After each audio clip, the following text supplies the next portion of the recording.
It's so cold in the deep. I put this up here.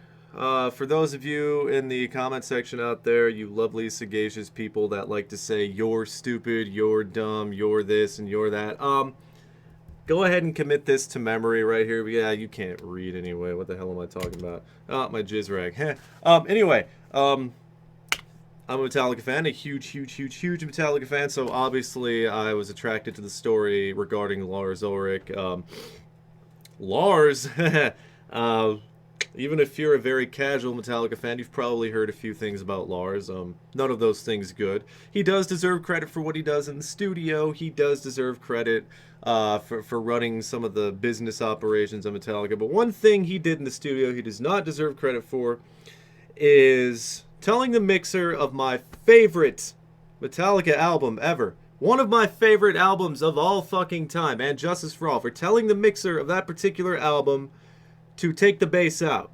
Apparently, and there's a link in the to the article in the description below, apparently he went to the mixing room, told everybody to fuck off, handed the mixer a picture of whatever the EQ setting he wanted, and he did that, and lo and behold, no bass on And Justice for All.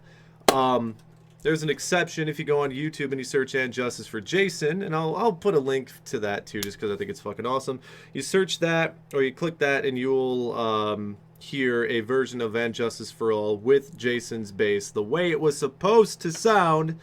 So that's very good. Whoever did that, I want to give him a big fat sloppy kiss right on the butt cheeks. So what's happening here is Lars is having shit flinged at him, like he usually does. Lars is just having little poo droplets of rain directly on his head, but I think we need to extend that poo cloud a little bit and have some of the poo droplets rain down on James and Kirk. Hey, there's more than one member of Metallica, okay, that can talk about the music, talk about the way things sound, talk about the way things should sound on the album, talk about the way things can turn out, talk about the album art, talk about the touring, and all that kind of stuff.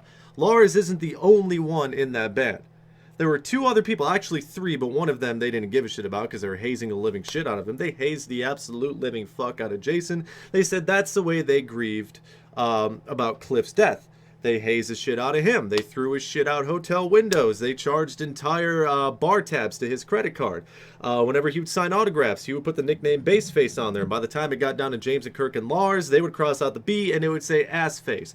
On and on and on and on. They did lots of nasty, disgusting shit to him as his payment for being in Metallica and to grieve.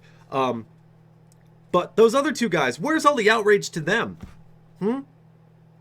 Why am I not hearing anybody say, oh, James and Kirk, they were there too in the studio because, as it turns out, they were the ones making the fucking album.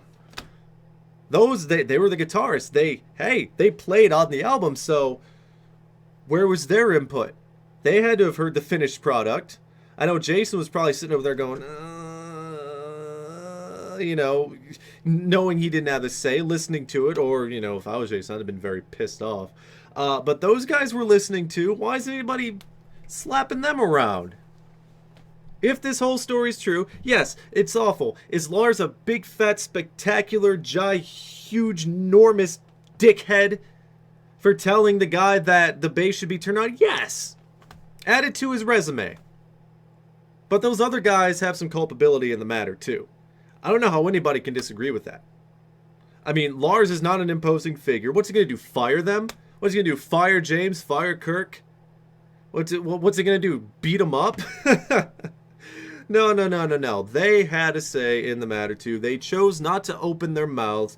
The record company, they chose not to open their mouths. They heard it, and they obviously thought it sounded, yeah, okay, whatever, fuck Jason, throw it out there, money, okay.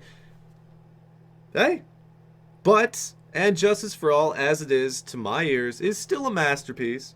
You can still hear a little bit of bass on To Live Is To Die, that little part, so at least there's that. If you listen to one closely enough, you can kind of hear it.